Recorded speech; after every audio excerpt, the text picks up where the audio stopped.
principles we set down that guides to progress we play rather than spiritual perfection. Our description of the alcoholic, the chapter of the Gnostic, and our personal adventures before and after make clear three pertinent ideas. A, that we were alcoholic and could not manage our own lives. B, that probably no human power could relieve our alcoholism. And C, that God couldn't live each side. Good. Thank you very much. One of the things that I'd like to keep reminding myself and perhaps you as well, the last few sentences in this reading, we call them the three pertinent ideas. They are of utmost importance for us to understand exactly what it's telling us. We're alcoholic. You can't manage your own lives. No human power is going to relieve us of our alcoholism. But that God can and will if He sought. What that means is that God can and will relieve us of the obsession and compulsion to drink alcohol if we seek Him. And that's a great promise, and it happens to be true. You might ask, okay, that's good. How do I go about seeking God? Other than by running down to church or whatever. The answer in Alcoholics Anonymous is that we seek God by working the steps. It is through the steps that we go from a place of rebellion and defiance to a place of surrender, where we have a spiritual awakening, which means that we have become God conscious, conscious of the God within. And so when every time we hear that being read, let's think what it's saying to us.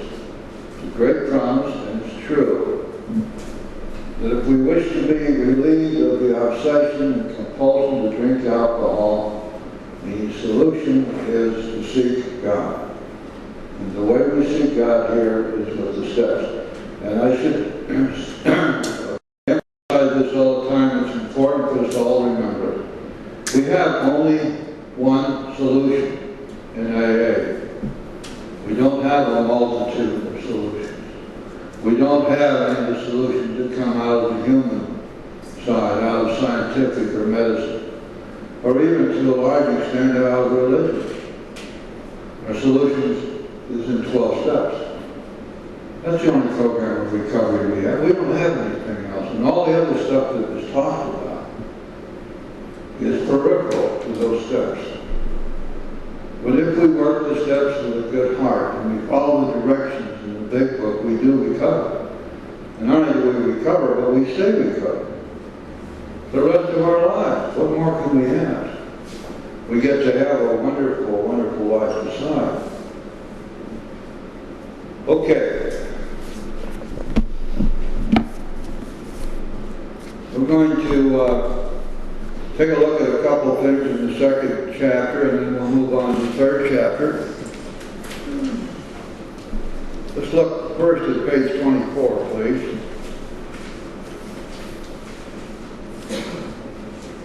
Now, a little preamble to this. You will often hear around the rooms the prescription that some people have for sobriety, which is that we keep it green, that we never forget our last drunk, that in effect we remain conscious at all times of what alcohol did to us, so that we will be too frightened to drink. And if we don't keep it green, we'll drink again. If we don't remember our last drunk, we'll drink again. But this is the fool's paradise. For the person like you and me who's a real alcoholic, doesn't work at all. We don't stay sober on the fear of the consequences of drinking. It doesn't matter how many times we're frightened or how deeply they have delved into this when we went to one of these pseudo treatment centers. Because it doesn't matter how much we know about alcohol. It doesn't even matter how much we know about why we drink. It doesn't matter how much we know about our feelings. We're not feelings. They miss the point entirely. We're not our feelings. We're spirit. And so self-knowledge doesn't keep us sober. Fear of the consequences of the next drink doesn't keep us sober. And there's a very good reason for that. We don't have the power to stop drinking. We don't have the power to say no. It doesn't matter how much we know about ourselves. It doesn't matter how many times people have taught us all of the so-called triggers. It doesn't matter how many times we've been scared to death. It doesn't matter how many times we've been to jail or near death or in the hospital or in detox or lost our job, lost our family, lost our families, lost our self-esteem, lost our reputations. Doesn't matter how close we came to death. Doesn't matter. Some of those things piling up on us may be enough to get us in here. But that doesn't change the fact that we don't have the power to not drink. If I say to you, just don't drink, Tommy, he's been around like 14 years now, he's just going to laugh at me. Because he knows that that's a totally useless thing for me to say to him. If he's a real alcoholic, how can he not drink? The essence of the first step is quite simple. I cannot stop drinking on my own, period. That's what powerlessness means. And if I drink again, I will surely die because I have a disease that's deadly, incurable, fatal. So every time that you hear this stuff that is these blind alleys, just smile to yourself and say, but the people you have the opportunity to teach them the truth. But the only solution we offer here is to put a loving God between us and the booze. The only solution. Because we have no power to stop on our own. Let's see what this says. This ought to be required reading for everybody over and over and over again. Let it sink in until it becomes clear that this is true. First full paragraph, 6 lines down from the top of page 24. The fact is that most alcoholics, for reasons yet obscure, have lost the power of choice in drink. Our so-called willpower becomes practically non-existent. We are unable at certain times to bring into our consciousness with sufficient force the memory of the suffering and humiliation of even a week or a month ago. We are without defense against the first drink. That's the truth. And we have to start from there. Your sponsorship with your sponsee starts right there. You are without defense against the first drink. And the first drink is the one that gets you drunk, because as an alcoholic you have a phenomenal craving, an allergy, and the moment you take alcohol into your system, it demands more and more and more, and you have no power to stand against that. So it comes right back to this. Either you quit drinking or you die. You can't quit drinking on your own. So what's the solution? Well, there is a solution. Look at the title of this chapter. It doesn't say, oh golly, gee whiz, there might just possibly somewhere or another be a sort of a tiny, tiny little bit of a solution. But there is a solution. The positive, categorical imperative. There is a solution. Live with it. There's a solution. You want the solution? It's right here. None of this, I tried that AA stuff and it don't work. All those things. You've heard it over and over again. I've been in and out of here 17 times already. But, my friend, there is a solution. And it always works. If you're willing to do it.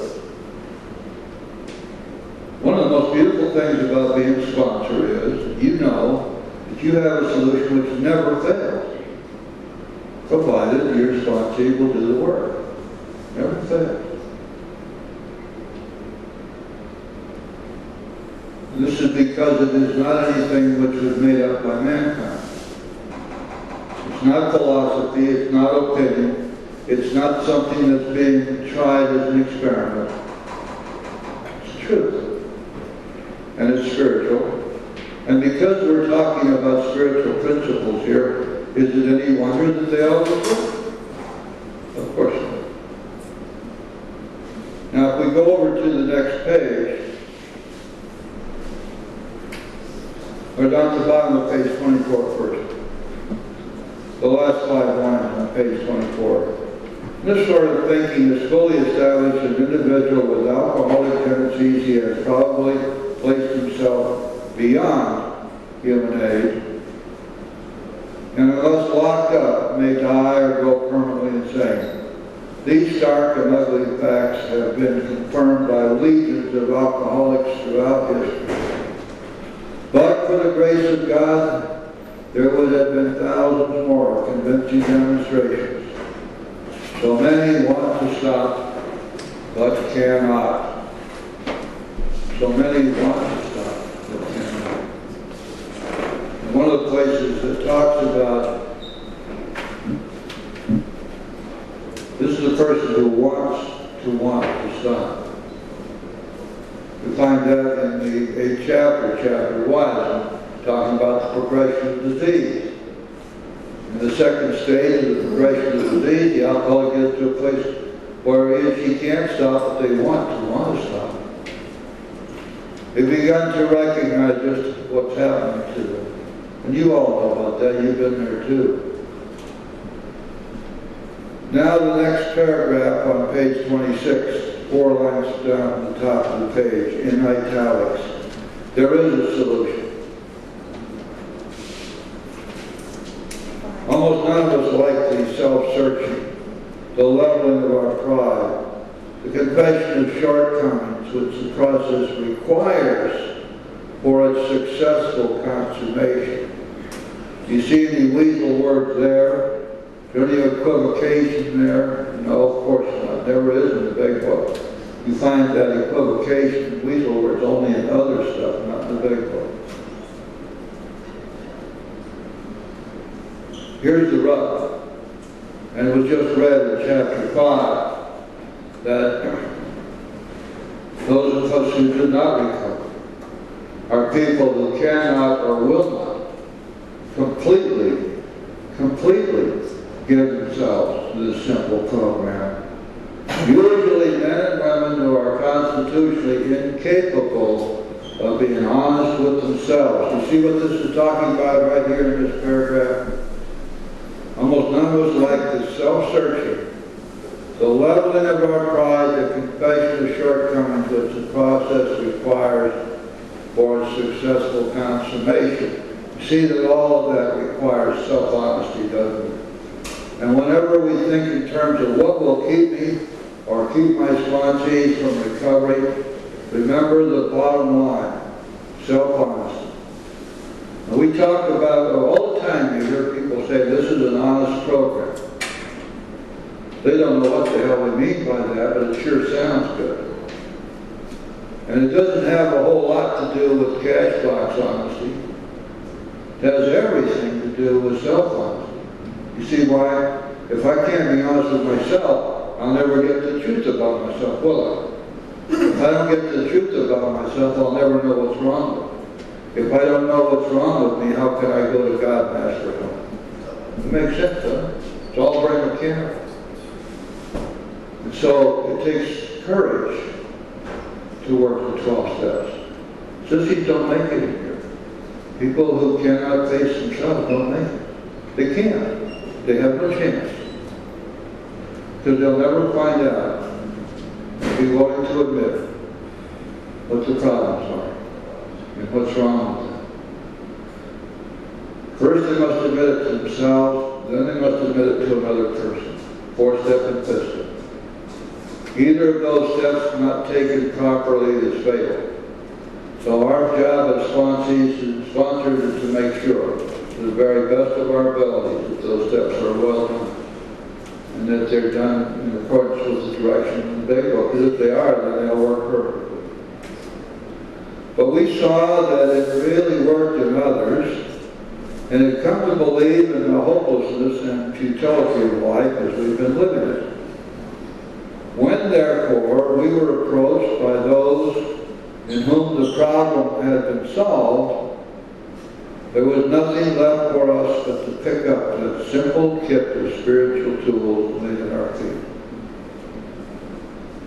This gives us this compound sentence with about 4 thoughts in it, all of them profound. And that's quite common in the big book, by the way. You can't take a single sentence and expect to say, and walk away, because that's why when we study the big book together, we study it in detail. We parse the sentences. We look to see what's in this sentence. And many times there are 3 or 4 very important thoughts in one sentence. When, therefore, we were approached by those in whom the problem had been solved, that's us. That's the sponsor. That's the person doing 12-step work. That's part of our job, is to be willing to do that. How are you feeling today? Glad to see you. Well, I'm sorry to hear that you're having that kind of a tough time. Is there anything I can do to help you? Would you like to talk? Would you like to still have some coffee? You see, that's all we have to do. Sit around like lumps and log, wait for people to come up and beg you to be their sponsor. Forget it. This is an active program. Everything is action. If you're going to do 12-step work, you get into action. You don't come to a meeting and sit down with your buddies and talk about sports or fashion or the latest dinner or whose boyfriend walked out on who. Look around and see who's sitting by themselves, looking lost, shaky. Go sit down next to me. My name is Jim. How you doing? I guarantee you 50% of the time if you do that, you're going to find somebody who really needs to talk. And they'll be so relieved and happy to have somebody who cares enough to talk to them. Therefore, when approached by those in whom the problem had been solved, there was nothing left for us but to pick up the simple kit of spiritual tools laid at our feet. Now that's an expression, is it not, of having reached the bottom. There's nothing left for us. And the problem, in whom the problem has been solved, how does that shine through? Because the 4th step has been, the 3rd step prayer has been answered. God, take away my difficulties, that victory over them may bear witness to those I would help. Of thy power and thy love and thy way of life. I need you to help me, God, to demonstrate to the people I want to help that I have your power in me and that my problems have been solved by you. And here in this one little sentence, the newcomer sees that. You go back to Bill's story and read what he saw in Ebby when Ebby came to his house. Same thing. He saw that Ebby was changed. He saw that Ebby was a different person than he had known. He was therefore willing to listen to him. He could see that something miraculous had happened with him. We get to demonstrate the same thing. And then we're going to pick up that simple kit of spiritual tools. Nowhere in the big book are the tools enumerated. So much is left in the big book to our own perusal, our own intelligence, our own willingness to look and see what's going on. What are those tools? It's pretty simple. First of all, we have inventory. Secondly, we have admission of the 5th step. Third, we have submission of those things that block us from God, those defects of character, submission to God in the 7th step. Fourth, we have amends. In order to be freed from from the guilt and remorse and shame that block us out from God. So we've got amends. Nice. And in 10, 11, 12, and really all the way through the book, through the steps, we've got prayer, meditation, and working with others. Now, none of these things are limited to the steps in which we find them. For example, meditation goes all the way through the big book, so does prayer. We're taking inventory right from the 4th step on through for the rest of our lives. We've got the 10th and 11th step inventory. We're going to start helping people the minute that we can draw even a halfway sober breath. If we have good sponsorship, we're going to be sitting down talking to the person who just came in the door. We may only been here 3 or 4 days. We've got something that they need. We have something to talk to them about. It's going to help them, it's going to help us. Right from that day forward, we're going to be taking whatever time, putting in whatever effort is required to do our job of carrying the message. So we're going to pray, we're going to meditate, we're going to take inventory. We're going to ask God to remove our defects. We're going to make amends wherever necessary and appropriate. For sure, we're going to get to meetings. If you want another look at the Simple Kid Spiritual Tools, my sponsor gave it to me on 3rd or 4th day of my sobriety. I asked them what's one day at a time mean.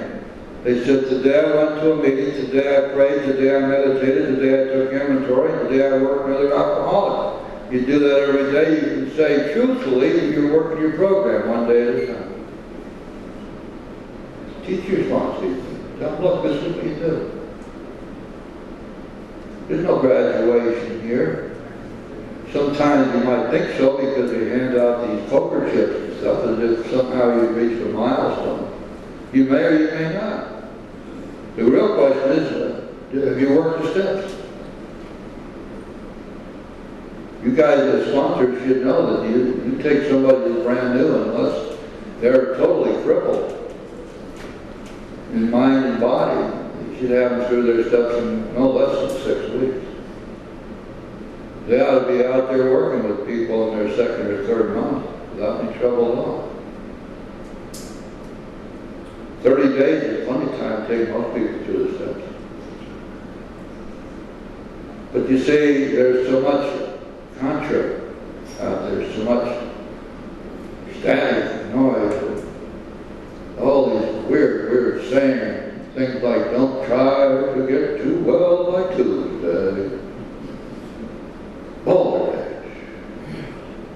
Crazy.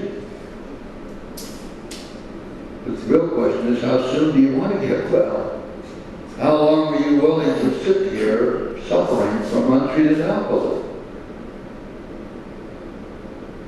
You get yourself a sponsor who knows what the hell they're doing. Get through the steps. The steps have all the power. The sponsor has no power. The steps have all the power. Work the steps. Have a spiritual awakening. Go on and carry the message to others. That's what our job is. And so, we picked up that simple kit of spiritual tools, lay at our feet. We have found much of heaven, and we have been rocketed into a 4th dimension of existence, of which we have not even dreamed. Anybody know what the 4th dimension is? I think I heard someplace that it's time. Is that right? If you talk to the quantum physicists, however, they will tell you that they're now convinced that there are an infinity of parallel universes. Boggles the mind, doesn't it? All kinds of stuff that we used to take for granted being absolutely true, they're finding true at all. So many of the rules, the immutable rules of mathematics and science, geology, even of the the human sciences. They no longer are applicable because quantum mechanics has shown that there's a whole different way that this world operates than what we always thought. You know, and here's what happens with so many people you run into in AA. They get an idea and they decide that it's right. And so they do what they used to do when they were drinking. They got a square peg and they got a round hole. Now, somebody over here is saying, oh, but there's a whole pile of round pegs over here. I don't want those. I want my square peg. Well, how are you going to get it into that round hole? Doesn't work so far. No problem. I just get a bigger hammer. And that's what they do. And pretty soon there's a whole train of disasters following in their wake. The stuff that doesn't work continues to be promulgated all over the place as if it were true. We're not going to do that. Second paragraph on page 25, the great fact is just this and nothing less. That we have had deep and effective spiritual experiences which have revolutionized our whole attitude toward life, toward our fellows, and toward God's universe. Now I want you to beware of this term spiritual experiences with the asterisk, the footnote. First of all, let's make sure we understand that spiritual experiences, as Bill has expressed them here, were his way of expressing what came later to be known as the spiritual awakening. As a matter of fact, when Bill first wrote the 12th step, he used the term spiritual experience, having had a spiritual experience as we saw these steps, and that was changed by the editorial committee to spiritual awakening. Nowhere is spiritual awakening defined or described. It only appears once in the big book, and that's in the 12th step itself. Every place else, Bill used the term spiritual experience. And so, when we look at this term, having the deep and effective spiritual experiences, what he's really talking about is the spiritual experiences as they accumulate over a period of time as we work the steps, coming ultimately to the 12th step and the spiritual awakening. Bill was relating when he wrote this book, of course, in part to his own experience, which was an epiphany, a bright light burning bush experience. But he said many times here in the book that it's not necessary that happen. It happens only occasionally.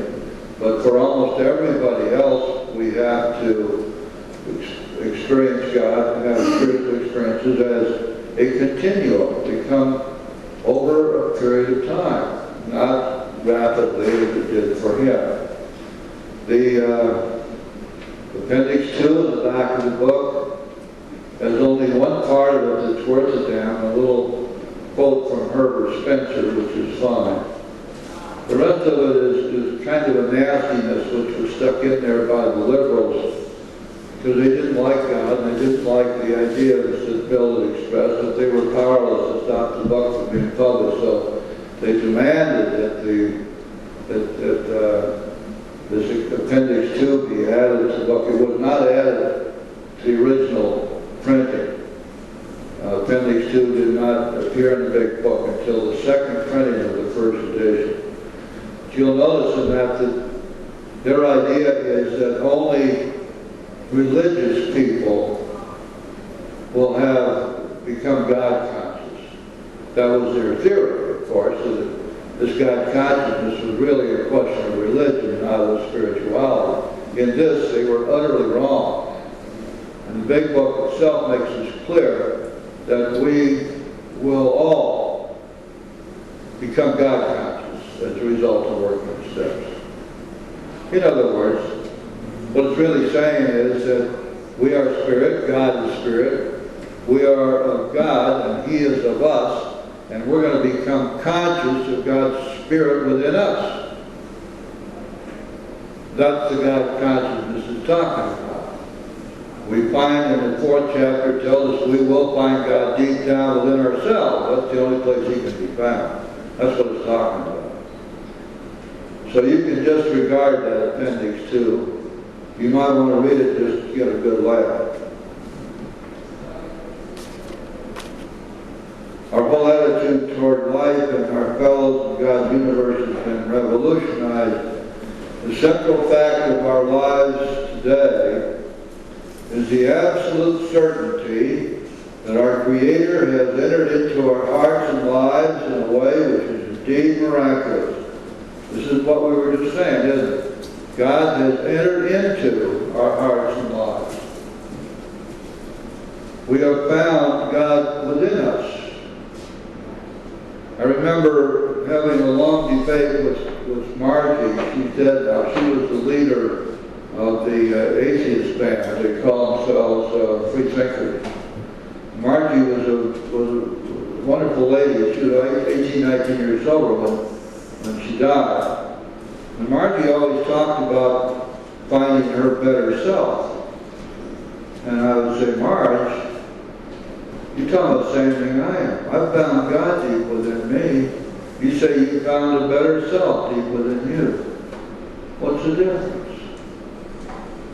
Oh, I don't pray to my better self. I said, yeah, but you go out and hug trees, don't you? You know, you worship nature. You think of all these other things as being a power. Yes. So here's what's happening here, guys. We're finding God deep down within ourselves, just as the big book said we would. He has commenced to accomplish those things for us which we could never do by ourselves. Take that one to the bank. Take that one to the bank. God has commenced to accomplish for us those things which we could never do by ourselves. That's exactly what happens. And one of the most marvelous things about sobriety is that we get to experience that. We get to have this in our lives. How else are you going to get it? I feel tremendously sorry for those billions of people out there who don't have this much stuff. They have no way of capturing what we get to have. They have no way. They live their entire lives wrapped up in self.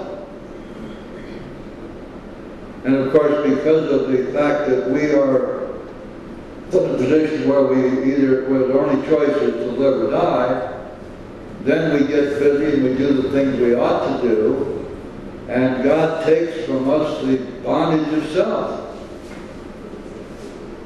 You see, here's the reason we have to be free of self. God is Spirit. God is in us. But when we are bound up by self, there is no way for us to experience it within us. That's why we must be free of self. Because self freezes out God, or God's power, God's willingness, ability to help us. See, we've got to make room for grace. We make room for grace by getting ourselves out of the way. I want to remind you again, if you normally come to our 7:30 and 9:15 meeting Saturday night, you won't be here. They're doing a kind of a spaghetti dinner. So those meetings are canceled. If you know anybody who normally comes, please let them know out of kindness. Some people come from 25, 30 miles around. I hope we got the message out. If you make that trip, I hope the spaghetti is good.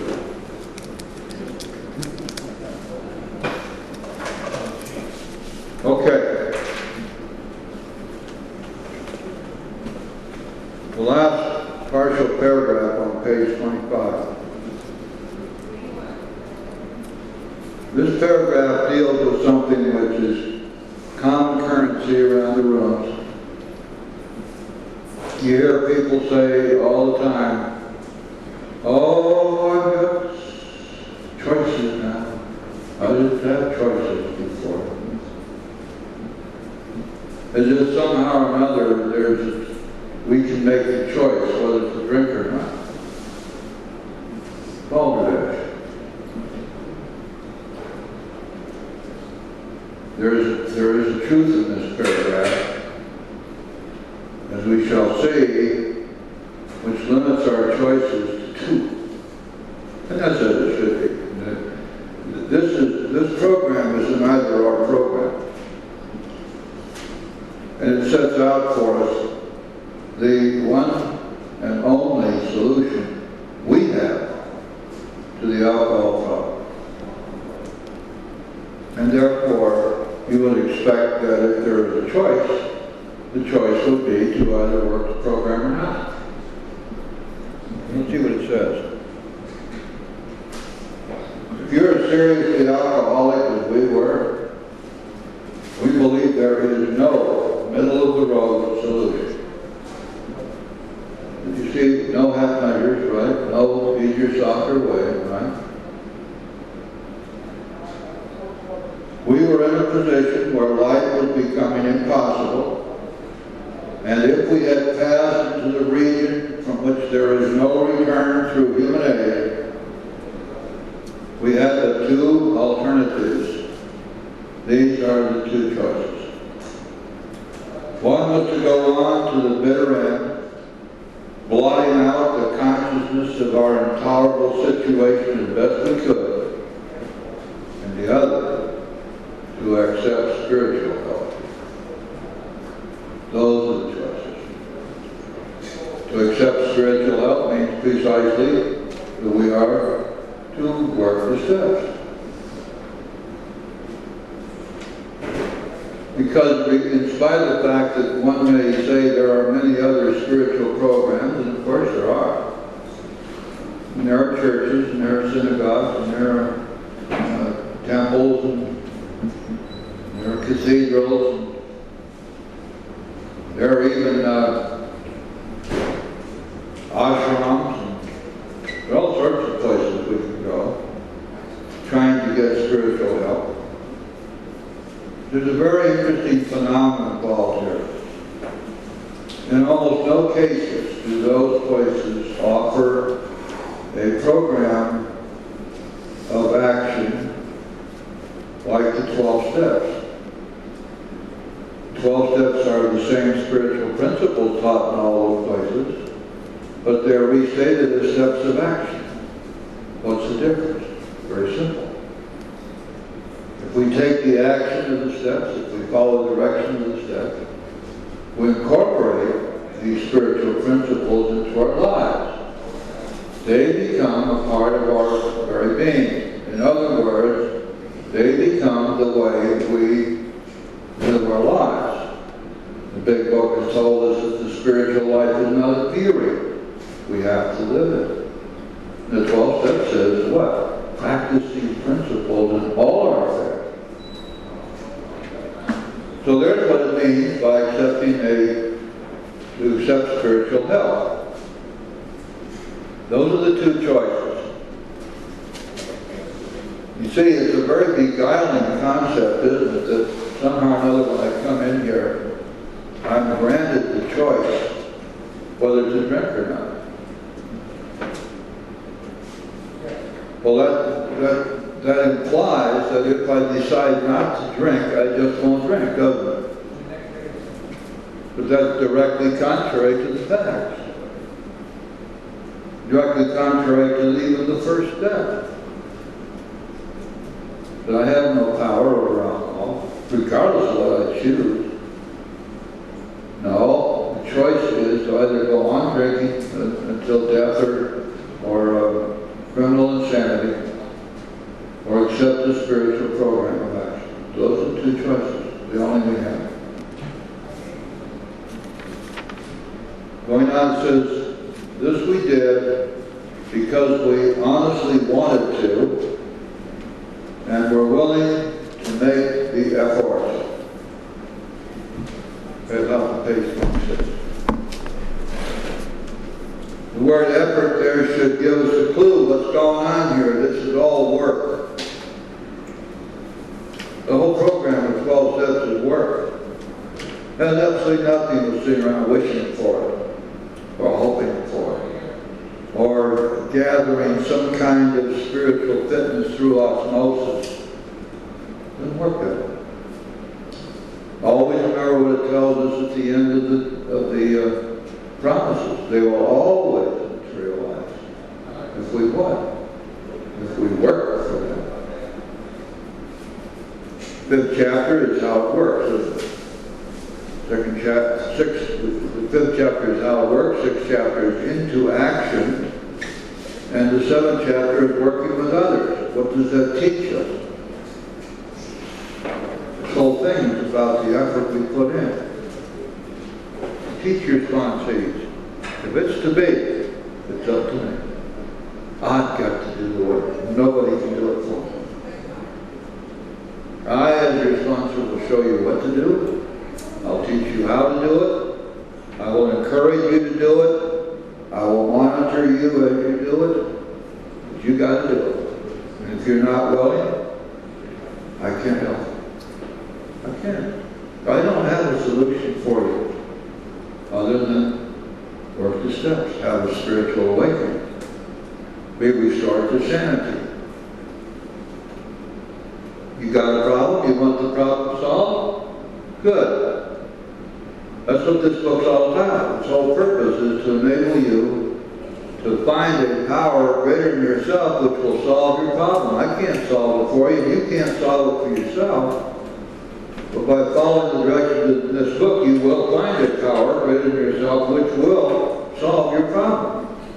You get to the 10th step, what's the book say? The problem has been removed. It's gone. Doesn't exist for us. Gone. Stays that way so long as we remain spiritually fit. There's the rub. That means more work. It means work the rest of our lives. It means there's no surcease, there's no vacations. You don't get to earn a day off. No such thing as days off in AA. Every day is a day when we must carry the vision of God's will for us into all our activities. That's what the book tells us, isn't it? And it's true. What's wrong with that? What are we talking about here? Some massive effort going down into the depths of India and opening a mission like Mother Teresa? No.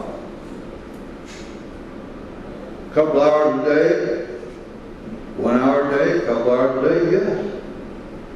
For your life, for your future, for your spirit, for your soul, yes. Are you willing to do that? That's the question. And if you're willing to do it, are you willing to be disciplined and consistent in doing it?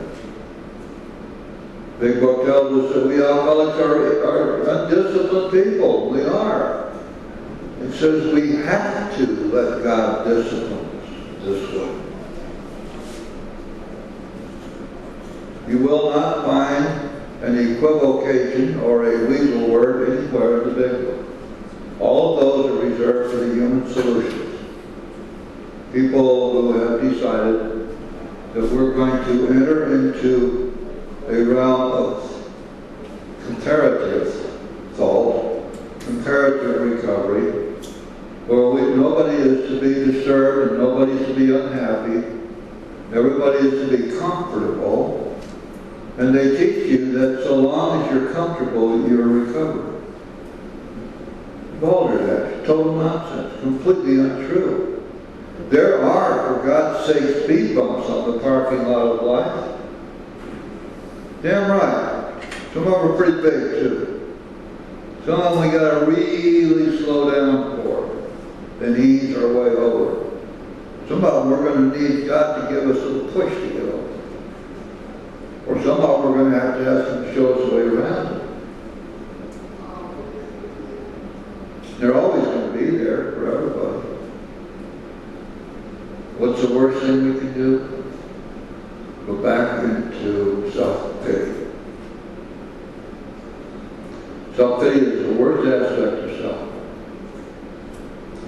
to destroy us, and it destroys all our relationships with other people. Who wants to hear whining, moaning, groaning, and complaining? God. 4 o'clock in the morning.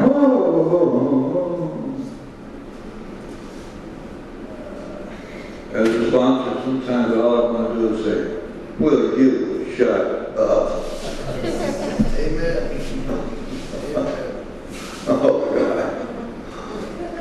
Or leave me alone, God. Yeah. And so we have to know that these speed bumps are out there. But look, there's a trick here. I use the term trick because I don't know for what reason. There's a thing that we do here. That is, we do whatever it takes each day to stay spiritually fit. And believe me, the speed bumps on the parking lot of life are a whole hell of a lot lower and less threatening than they ever were before.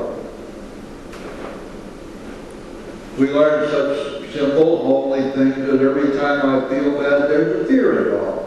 I need to say to myself, okay, Jen, what are you afraid of now, Donnie?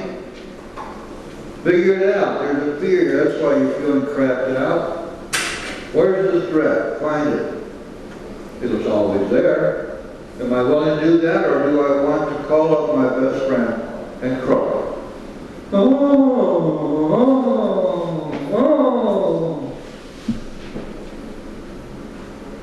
I want a good doggy. You're a good man, Jim. And no wonder you feel bad. Look what she did to you. What a rotten woman that. Oh, well. I haven't been able to do that in a long time, but there hasn't been any woman that close to me for a long time. I keep hoping. I was doing a meeting up at Boca Pines a few weeks ago, and I was doing the same self-pitying stuff, you know. And this beautiful blonde lady was talking to me, and I don't know why I said, gee, are you a candidate? Kind of wistfully, I suppose. After the meeting, another pretty lady came over and said, I'm a candidate. And I got all hot and bothered until somebody told me she had a boyfriend. But that's the way it goes, isn't it? You know? Oh man, I don't. No one would want to have to mess with me anyway. I've been back for 2 months. Okay.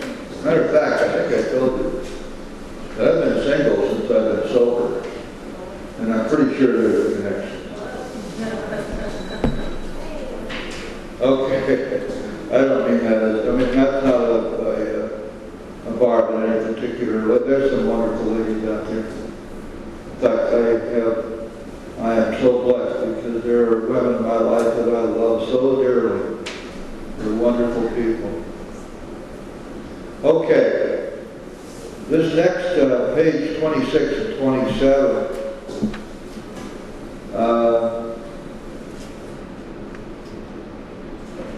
And a little bit of 28. There's a story. You might want to mark this down. This is a very important part of AA history. These pages detail what happened with Roland Hazard. We know him as Roland H.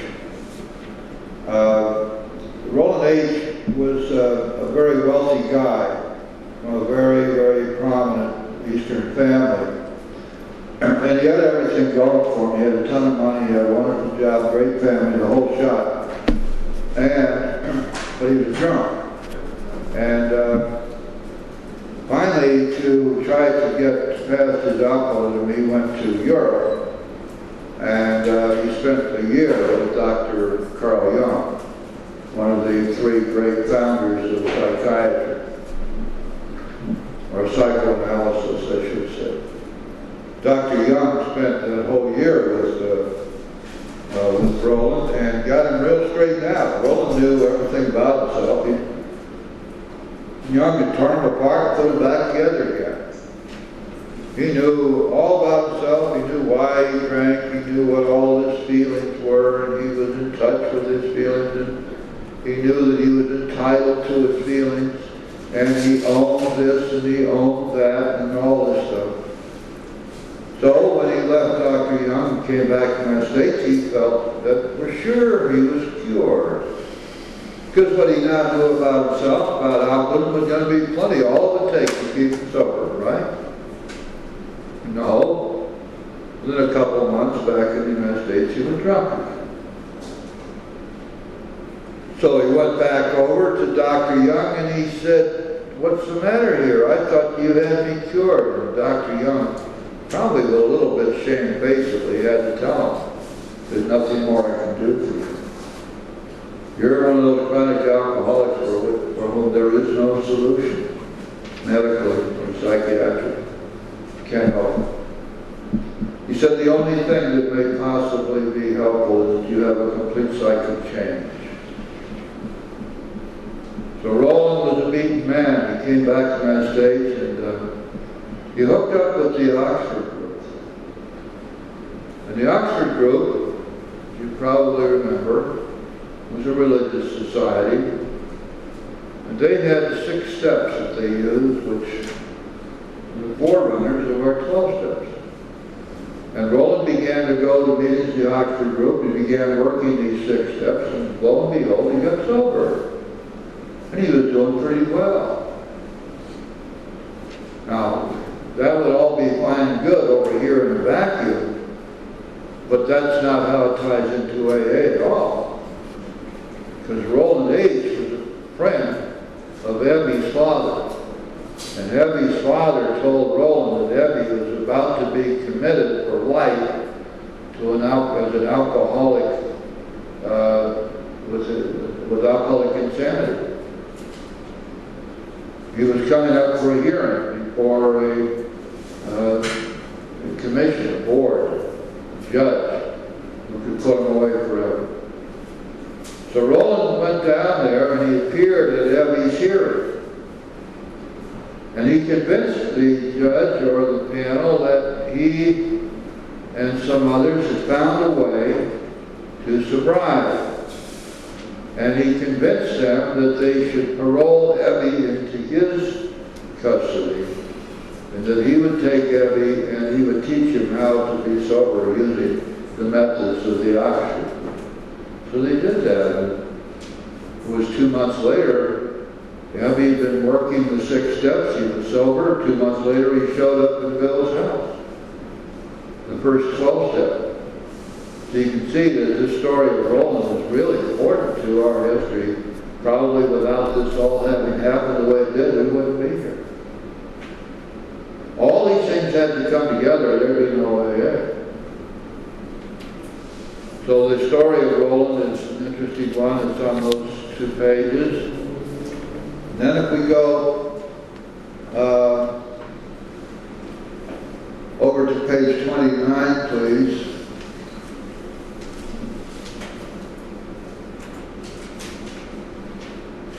Go to the second paragraph on page 29. Each individual in the personal story describes in his own language and from his own point of view the way he established his relationship with God.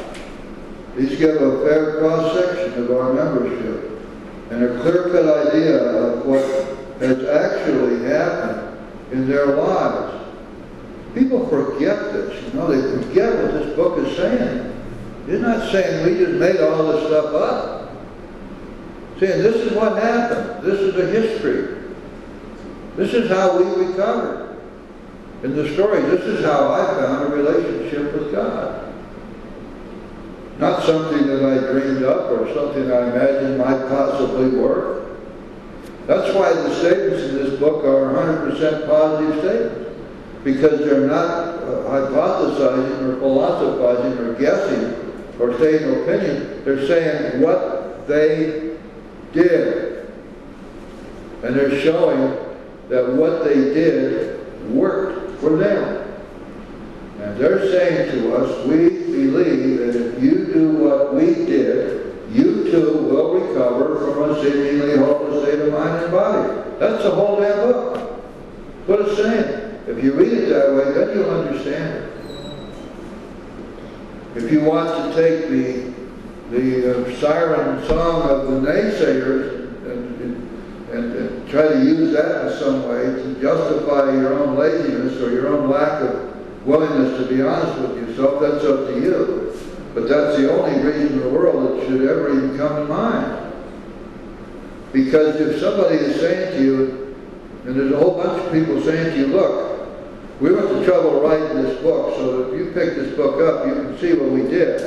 And you can see that what we did worked for us, and we did recover.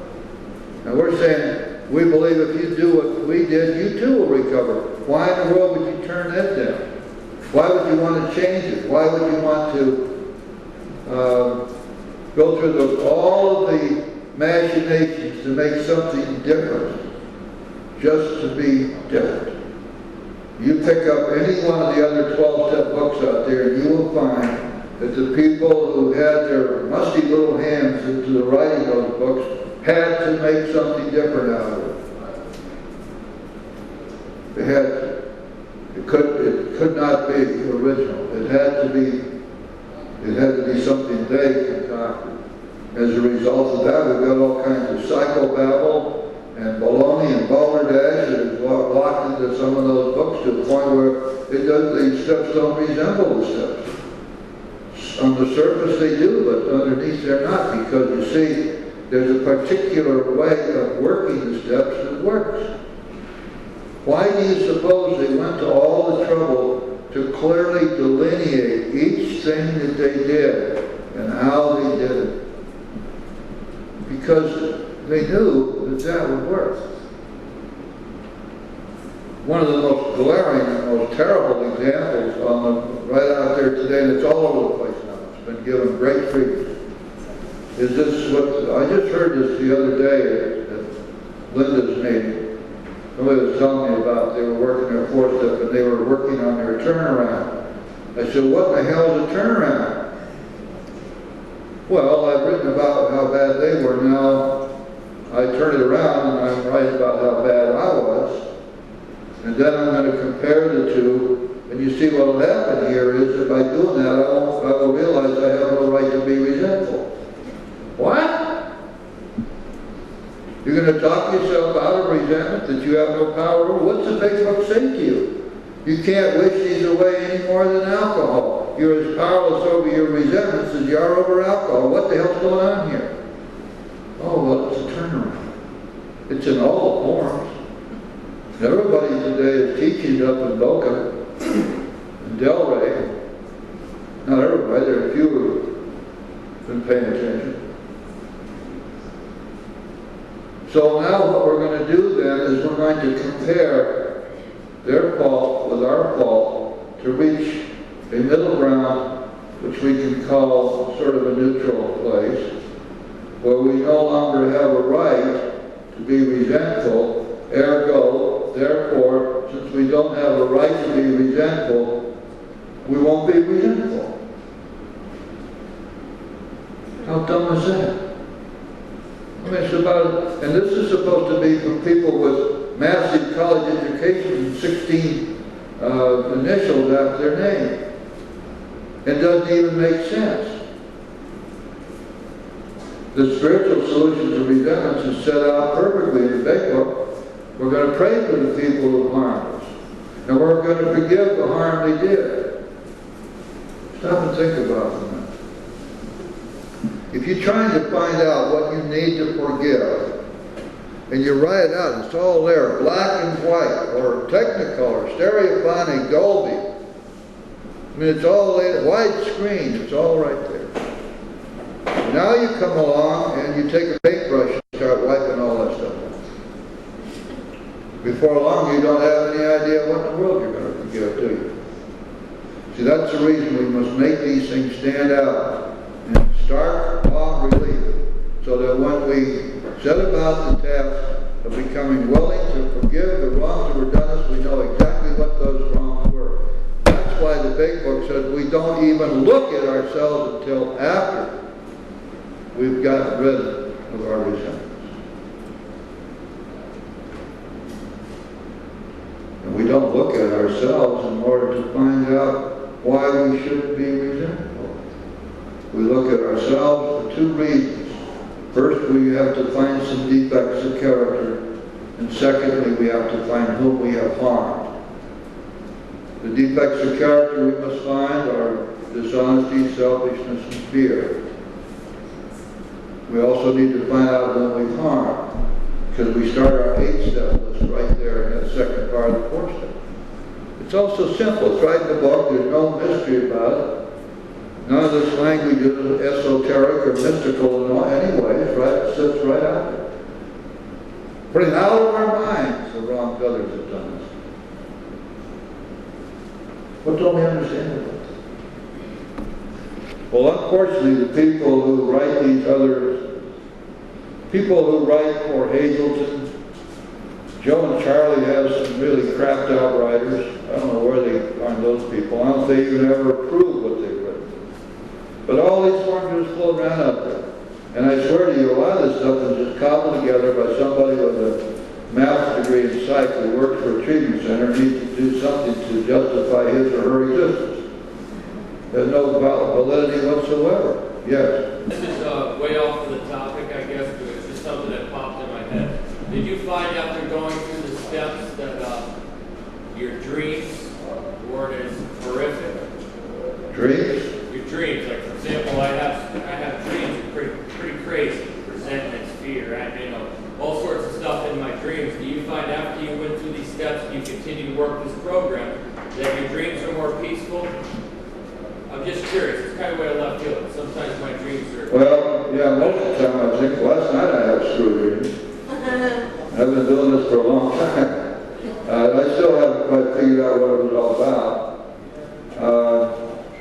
I'm not sure that where dreams come from. I wouldn't want to even begin to guess. I'm not sure they have anything to do with our waking state of mind at all. Maybe they do, maybe they don't. Could I expect that I would have fewer nightmares of the terror kind, if that's what you're talking about? Yes. Because the reason I say that is because we get to develop our faith to such a point that we seldom have that kind of fear anymore. It just doesn't exist for us because we trust God that much. So you could expect a reduction in nightmare type dreaming, but the other stuff, it's totally irrational. I don't know. That's what I meant. More along the lines of nightmares. Nightmares? I would say, in my experience, yeah. I used to have nightmares that bears were chasing me, for God's sake. I haven't seen a bear in my dreams for 30 years now, so I guess that went away. I don't know where those bears came from. Okay. Now here is this last paragraph on page 29. If you need any example of why this book was written and why it's necessary for your newcomers to read the book, read this paragraph.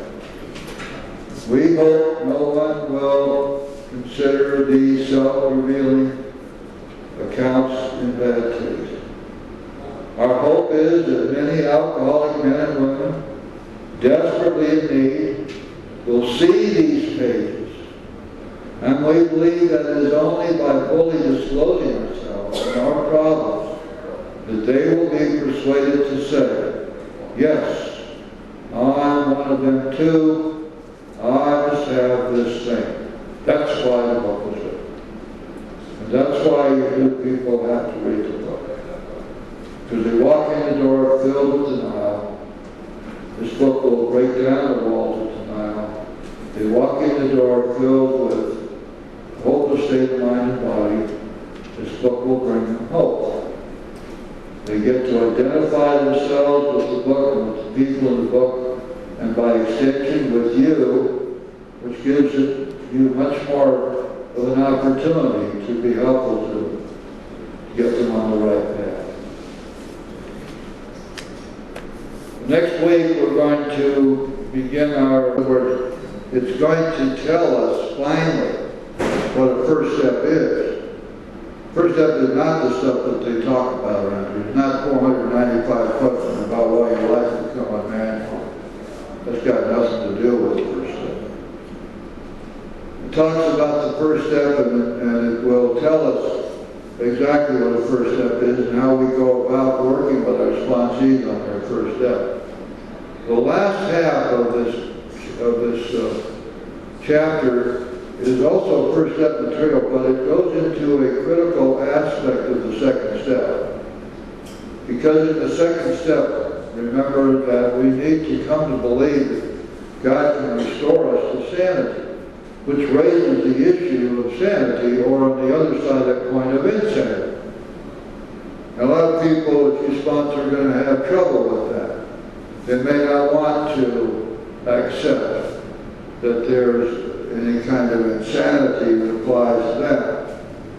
Well, the stories of Jim and Fred and the jaywalker, which occupy the latter portion of chapter 3, go directly to that question of insanity. I mean directly to it. And that's what they're there for. Because that means then that you're a newcomer and thinking in terms of a second step and coming to believe that God can restore them to sanity. Well, once they've read that and understand what it's saying, will have no legitimate way to back away from the second step on the basis that they're not insane. They'll see the insanity in themselves as a result of reading and discussing the third chapter. The second step, of course, is about a whole lot more than that. But it really, the big book takes the position that first we got to get past this question of sanity versus insanity before we can really get anybody to concentrate on the need to come to this belief that God's powerful enough to do this. So, that's what we're going to do next week. God willing, the creek don't rise. I plan to be here, and I hope you will be too. And let's close the meeting.